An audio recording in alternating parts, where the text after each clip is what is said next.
5 simple phrases. That's all it takes to ruin your next doctor's visit. Most seniors say these words every single day. They think they're being polite. They think they're being easy to deal with. But here's the truth nobody talks about. These 5 phrases can lead to wrong diagnoses, delayed treatments, and doctors who stop taking you seriously.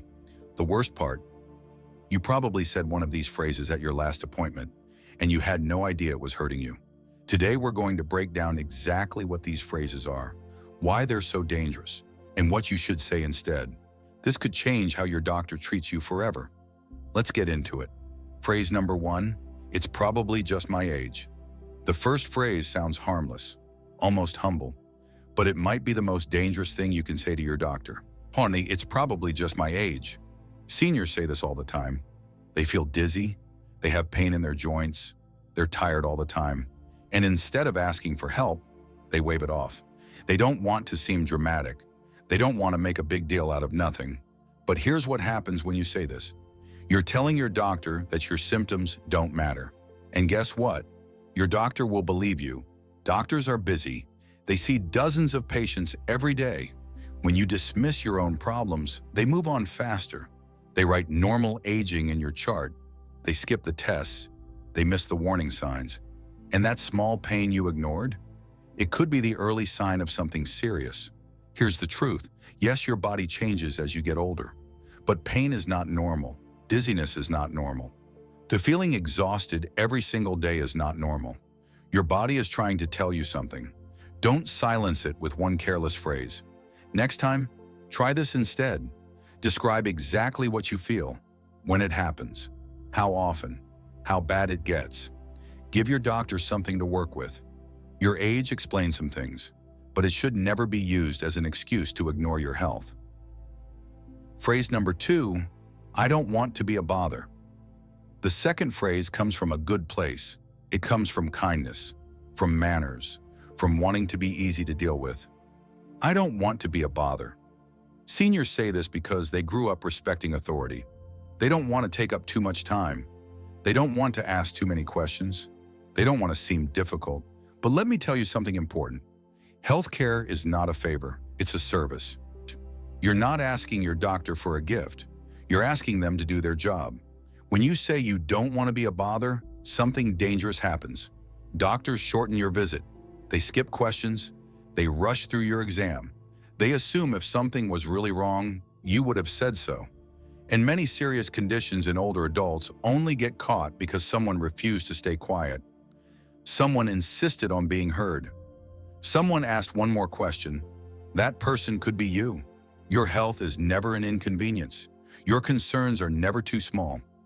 The doctor's time is meant for you. So stop apologizing for existing. Stop shrinking yourself to make others comfortable. This is your body, your life, your right. Speak up, ask questions, take your time. And if your doctor makes you feel like a bother, maybe it's time to find a new doctor. But this next phrase might be even more damaging because it hides the very information your doctor needs most. Phrase number 3, I'm fine most of the time. The third phrase sounds positive. It sounds like you're being reasonable, but it actually hides the information your doctor needs most. I'm fine most of the time. When you say this, you think you're giving an honest answer. Some days are good, some days are bad, so you average it out. You focus on the good days. You don't want to complain. But here's the problem. Your doctor doesn't need to know about your good days.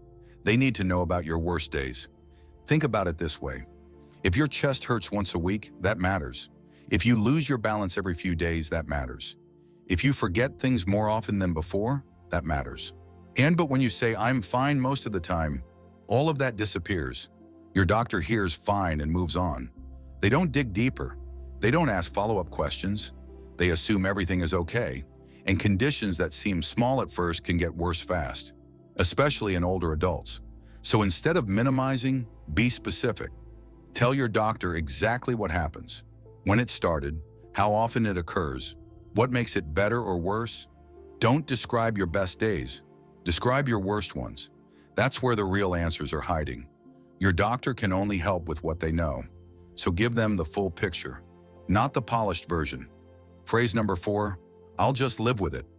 The fourth phrase breaks my heart every time I hear it. I'll just live with it.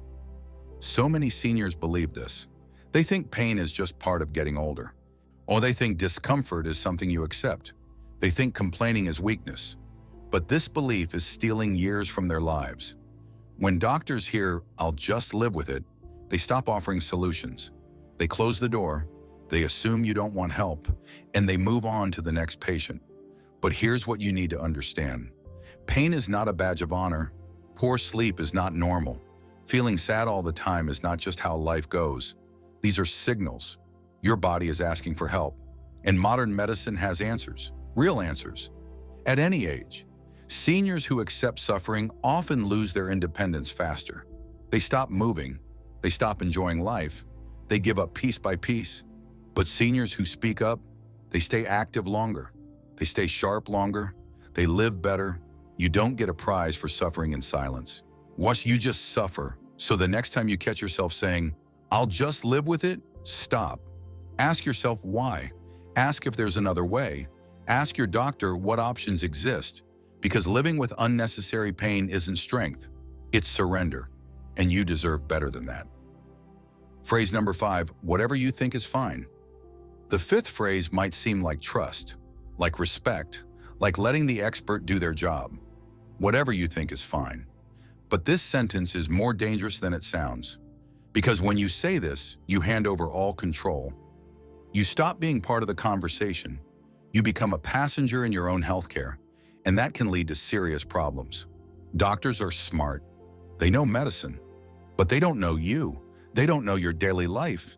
They don't know your values. They don't know what matters most to you. When you say whatever you think, they have to guess. And sometimes they guess wrong. Maybe they prescribe a medication with side effects you can't handle. Maybe they suggest a treatment that doesn't fit your lifestyle. Maybe they make decisions based on what works for most people, not what works for you. And when you don't ask questions, doctors assume you don't care. They assume you won't follow through. They stop explaining things clearly. But healthcare works best when it's a conversation, not a lecture. You ask, they answer. You share concerns. They adjust the plan. This is called shared decision-making, and studies show it leads to better outcomes. Patients who participate in their care get better results, period. So don't stay silent. Ask what your options are. Ask about the risks. Ask about the benefits. Or ask what happens if you do nothing. Your voice matters just as much as the prescription, maybe more. Now, I want to be very clear about something.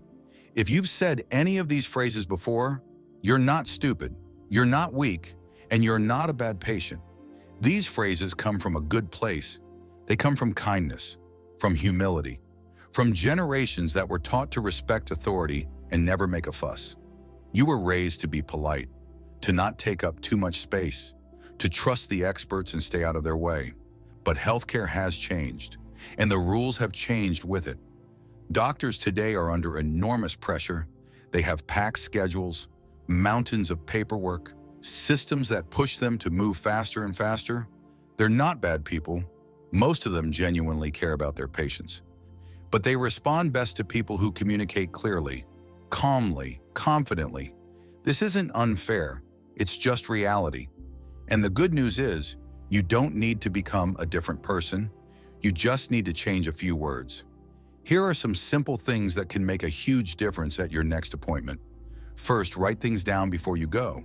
Make a short list of your symptoms, when they happen, how they feel.